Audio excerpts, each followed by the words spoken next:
Hello and welcome back. I hope all are you doing well and taking proper care of yourself.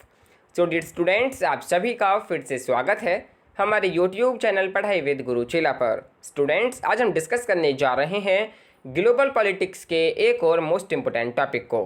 Students, basically आपने multinational corporations and साथ ही transnational corporations के बारे में ज़रूर सुना होगा। इस वीडियो के अंदर आज हम डिस्कस करने जा रहे हैं MNC एंड TNC, इन दोनों ही टर्म्स के क्या मीनिंग है, क्या इनमें बेसिक डिफरेंस है, क्या इन दोनों की कैरेक्टरिस्टिक्स हैं एंड क्या इनके मेन क्रिटिसिज्म हैं। आप बने रहिए इस वीडियो के साथ, वीडियो को एंडिंग तक ज़रूर देखिए। आइए स्टूडेंट्स, अब बात करते हैं मल्टीनेशनल कॉर्पोरेशंस यानी कि MNCs एंड ट्रांसनेशनल कॉर्पोरेशंस यानी कि TNCs, क्या इनकी बेसिक डेफिनेशंस हैं, आइए समझने का प्रयास करते हैं। देखिए, बेसिकली फर्स्ट ऑफ ऑल हम बात करते हैं MNC की यानी कि मल्टीनेशनल कॉर्पोरेशंस की। They are corporate organisations which are incorporated in one country, that is home country, but whose operations and assets extend beyond the home country in at least 2 other countries, that means host countries.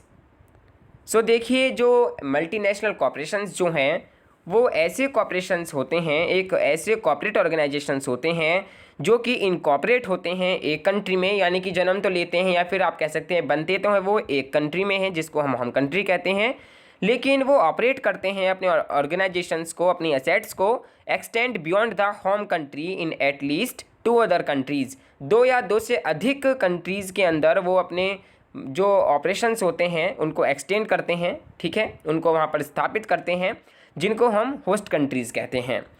देखिए, it is a firm that has the power to coordinate and control operations in more than 2 countries even if it does not on them।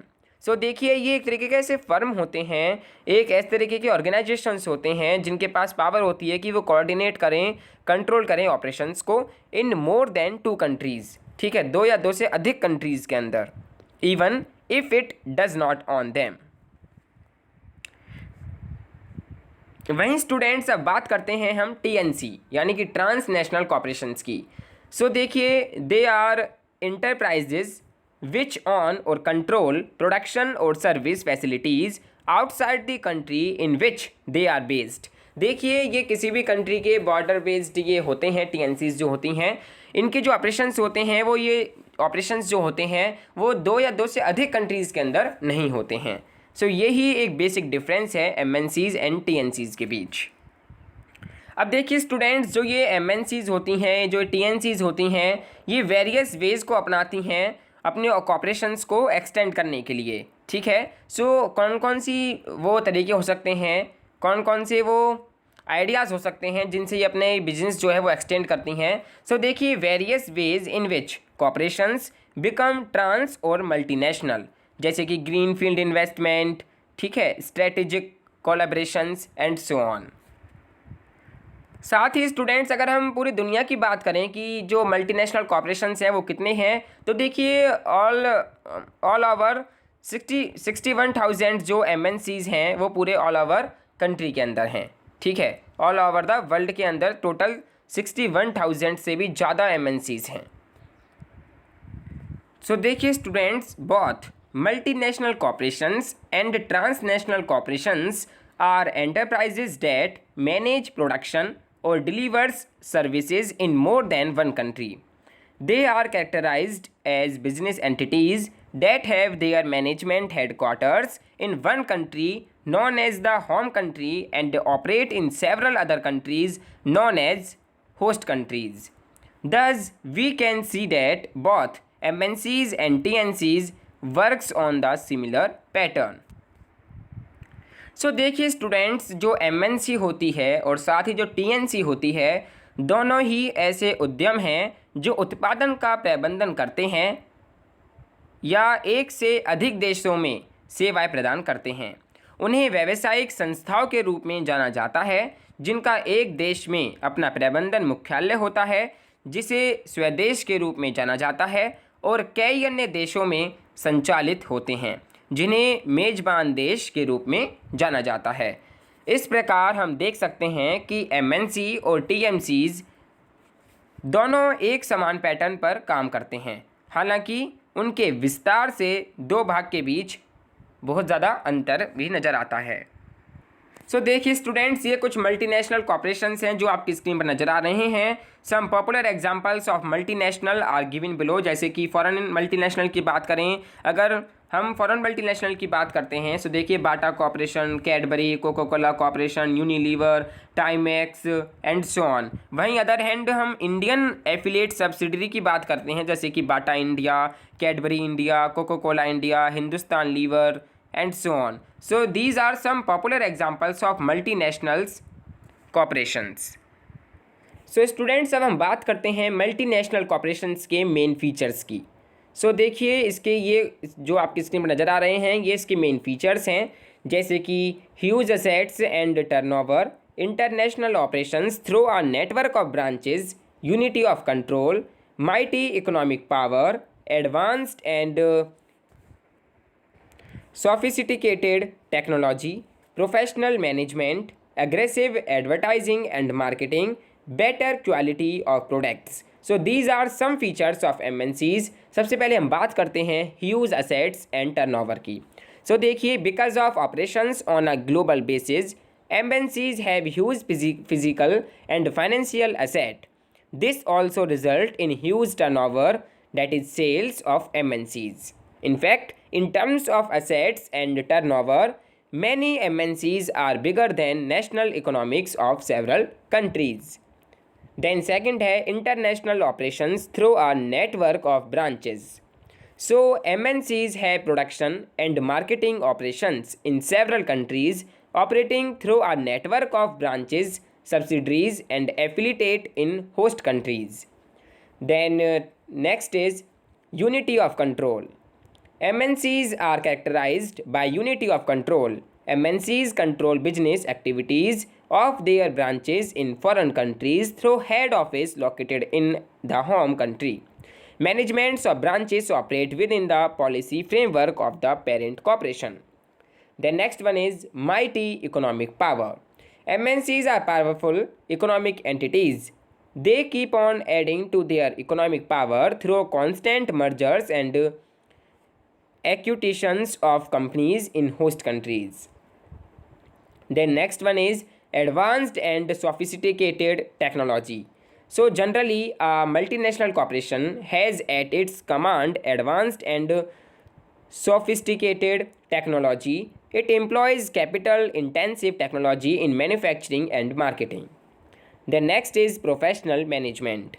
A multinational corporation employs professionally trained managers to handle huge fund, advanced technology and international business operations. The next is aggressive advertising and marketing. MNCs spend huge sums of money on advertising and marketing to secure international business. This is perhaps the biggest strategy of success of MNCs. Because of this strategy, they are able to sell whatever products, service they produce or generate. The next is better quality of products. A MNC has to compete on the world level. If it therefore has to pay special attention to the quality of its product. So students, these are the some main features of multinational corporations. अब students हम बात करते हैं multinational corporations की basic advantages के बारे में। So देखिए, employment generation, automatic inflow of foreign capital, proper use of idle resources, improvement in balance of payment position, technical development, marginal development, end of local monopolies, improvement in standard of living, promotion of international brotherhood and culture. So these are the main and basic advantage of multinational corporations. So आइए students, अब हम बात करते हैं MNCs के and transnational corporations के criticism और limitations के बारे में। सो देखिए, most of them serve the larger interest of developed nations USA and European Union. Many of them violate safety and environmental norms, rules and regulations regarding employment, reporting, tax compliance, etc. Exert disproportionate market power on national policies. They force national government to lower regulatory norms race to bottom. They combine with IMF, World Bank, and World Trade Organization to influence global economic policies favoring mostly the global north. Representation of executives in leadership position in MNCs from developing nations is negligible. They dilute the capacity and role of nation states in multiple ways: cultural homogenization, lacking local sensitivity, predatory strategy, undermining local knowledge, skills, know-how, lobbying and corruption, etc. So these are the main criticism of multinational corporations. So देखिए इनकी जो main critics हैं वो ये हैं कि ये जो है ये कल्चरल होमोजेनाइजेशन को ज़्यादा प्रमोट करती हैं, ठीक है। ये जो लोकल सेंसिटिविटी होती है उसका आकलन जो है बहुत कम करती है, ठीक है। प्रेडेटरी स्ट्रेटजी अपनाती है, ये जो भी लोकल नॉलेज होती है, जो भी लोकल स्किल्स होती हैं उनको ये बिल्कुल अंडरमाइन कर देती है, ठीक है। लॉबिंग भी करती है और कहीं ना कहीं ये जो ये मल्टीनेशनल कॉर्पोरेशंस है ये करप्शन में भी भागीदारी होती है इनकी, ठीक है। वहीं दे डाइल्यूट द कैपेसिटी, ये बिल्कुल डाइल्यूट कर देते हैं कैपेसिटी को, and role of the nation state के रोल को भी इन मल्टीपल वेज, ठीक है। मल्टीपल वेज में ये जो नेशन स्टेट होते हैं उनकी जो कैपेसिटी होती है, उनका जो रोल होता है, उनको ये बिल्कुल डाइल्यूट कर देते हैं, ठीक है। देन जो इसमें रिप्रेजेंटेशन होती है मल्टीनेशनल कॉर्पोरेशंस के अंदर, जो इसमें एग्जीक्यूटिव्स होते हैं, ठीक है, जो हायर एग्जीक्यूटिव्स होते हैं उनकी पोजीशन पर होते हैं, वो ज़्यादातर जो लोग चुने जाते हैं वो बेसिकली डेवलप्ड नेशंस के होते हैं। और वहीं जो लोअर एग्जीक्यूटिव्स की पोस्ट होती है, जो पोजीशन होती है, वो बेसिकली डेवलपिंग नेशंस की तरफ से ली जाती है, ठीक है। सो देखिए यहाँ पर क्या है, जो डेवलपिंग नेशंस के जो पर्सन्स होते हैं उनकी बिल्कुल नहीं मानी जाती है इसमें, ठीक है। उनका जो योगदान है वो नेग्लिजिबल है, एंड जो इनका हेडक्वार्टर होता है वो बेसिकली डेवलप्ड कंट्रीज़ के अंदर ही होता है, डेवलप्ड नेशंस के अंदर ही होता है, ठीक है। ये मल्टीनेशनल कॉर्पोरेशंस जो होते हैं ये इंटरनेशनल मॉनेटरी फंड के साथ, वर्ल्ड बैंक के साथ एंड वर्ल्ड ट्रेड ऑर्गेनाइजेशंस के साथ मिलकर इन जो ग्लोबल इकोनॉमिक पॉलिसीज़ होती हैं उनको इन्फ्लुएंस करने का प्रयास भी करते हैं, favouring mostly the global north को ज़्यादा फेवरिंग में रखते हैं।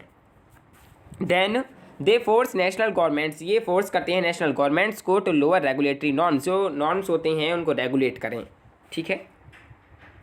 वहीं स्टूडेंट्स अगर हम बात करें मार्क्सिस्ट की, कि जो मार्क्सवादी हैं वो क्या क्रिटिक करते हैं मल्टीनेशनल कॉर्पोरेशंस के ऊपर। सो देखिए, all the Marxist are generally critical of the role of TNCs in developing countries.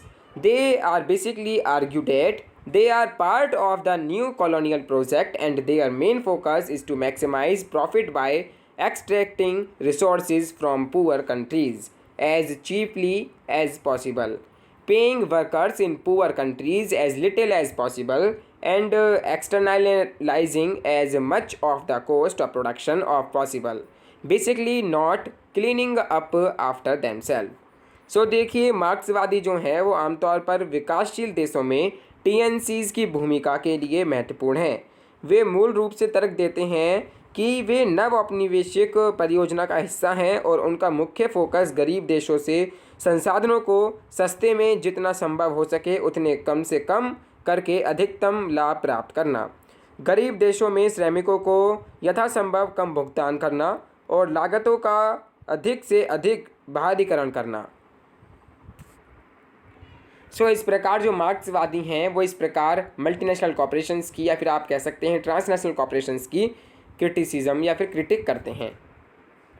अब हम बात करते हैं इनके लिमिटेशंस के बारे में, क्या क्या इनकी लिमिटेशन है। सो देखिए, danger for the domestic industries, no benefit to poor people, danger to independence, misuse of mighty states, selfish promotion of alien culture, exploitation of people in a systematic manner, and a disregard of the national interest of the host country. So these are the some limitations of multinational corporations. वहीं students अब हम बात करते हैं multinational corporations and transnational corporations यानी कि MNCs and TNCs के बीच में क्या बेसिक डिफरेंस है। सो देखिए, एमएनसी जो हैं वो it is the American term, वहीं अदर हैंड टीएनसी जो है it is the European term.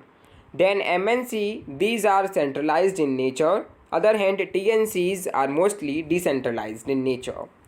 वहीं एमएनसीज मतलब ग्लोबलाइजेशन एंड टीएनसीज मतलब ग्लोबलाइजेशन, दोनों का ही एम जो है वो सेम है, ग्लोबलाइजेशन। ठीक है, वैश्वीकरण के द्वारा ही ये उत्पन्न हुई हैं। जो एग्जाम्पल हैं एमएनसीज के वो इस प्रकार हैं, जैसे यूनिलीवर, कोका कोला, आईबीएम। ठीक है, they usually manufacture consumer goods and the product look like the same in each country. It does not compensate for social differences across national border. Other hand TNCs में example आएंगे जैसे Shell, ठीक है, Nestle etcetera. Their products look different in each country as they make product keeping in the mind the social differences across the world. So देखिए, MNC और TNC के बीच जो main अंतर है वो ये है कि एमएनसी जो है ये एक अमेरिका शब्द है, अमेरिकी शब्द है, वहीं टीएनसी जो है ये एक यूरोपीय शब्द है। एमएनसी जो है इसकी जो प्रकृति है वो केंद्रीकृत है, और वहीं टीएनसीज की जो नेचर है, जो प्रकृति है, वो विकेंद्रीकृत है। इसमें एमएनसीज के अंदर जो बहुराष्ट्रीय कंपनियां जो हैं इनका ये जो उभर कर आई हैं ये अंतर्राष्ट्रीयकरण के कारण आई हैं, और जो टीएनसीज आई हैं ये ग्लोबलाइजेशन के द्वारा आई हैं। ठीक है, वहीं उदाहरण जो है वो एमएनसीज के अंदर जैसे यूनिलीवर, कोका कोला, आईबीएम, वे आमतौर पर उपभोक्ता वस्तुओं का निर्माण करते हैं और उत्पाद प्रत्येक देश में समान लगते हैं। यह राष्ट्रीय सीमाओं के सामाजिक अंतर की भरपाई नहीं करता है। वहीं अदर हैंड जो टीएनसीज होती हैं वो उसके अंदर जो उदाहरण है वो इस प्रकार हैं, जैसे शेल हो गया, एक्सचेंजर हो गया, नेस्ले हो गया। ठीक है, उनके उत्पाद प्रत्येक देश में अलग दिखते हैं क्योंकि वे दुनिया भर में सामाजिक मतभेदों को ध्यान में रखते हुए उत्पाद बनाते हैं। So these are the basically main difference between MNCs and TNCs. So dear students, इस वीडियो में सिर्फ इतना ही। आई होप आपको एमएनसीज एंड टीएनसीज के बारे में थोड़ा बहुत तो पता चला होगा, क्या उनका बेसिक मीनिंग है, क्या उनका मेन फीचर्स हैं, क्या उनकी लिमिटेशन है, क्या उनके क्रिटिक्स हैं, एंड क्या उनके जो बेसिक फैक्ट्स हैं and so on. So students, I hope आपको ये वीडियो थोड़ी बहुत तो हेल्पफुल या फिर इन्फॉर्मेटिव लगी होगी। अगर लगी है तो प्लीज़ वीडियो को लाइक एंड शेयर जरूर करें, एंड अगर आप हमारे चैनल पर नए हैं तो प्लीज़ चैनल को नोटिफिकेशन बेल आइकन को प्रेस करते हुए जरूर सब्सक्राइब भी कर लें, जिससे आपको आने वाली वीडियोज़ की टॉपिक्स की नोटिफिकेशंस मिलती रहें, आपसे कोई भी वीडियो, कोई भी टॉपिक मिस ना हो। स्टूडेंट्स, आप हमारे टेलीग्राम चैनल को भी ज्वाइन कर सकते हैं, जिसका लिंक हमने इस वीडियो के डिस्क्रिप्शन बॉक्स के अंदर दे दिया है। आप सिंपली क्लिक कर हमारे टेलीग्राम चैनल को भी ज्वाइन कर सकते हैं। वहाँ पर आपको इस वीडियो के इस कॉन्सेप्ट की जो पीडीएफ है टॉपिक वाइज वो आपको वहाँ पर मिल जाएगी। So students, thank you for watching this video. Stay home, stay safe, stay endorse.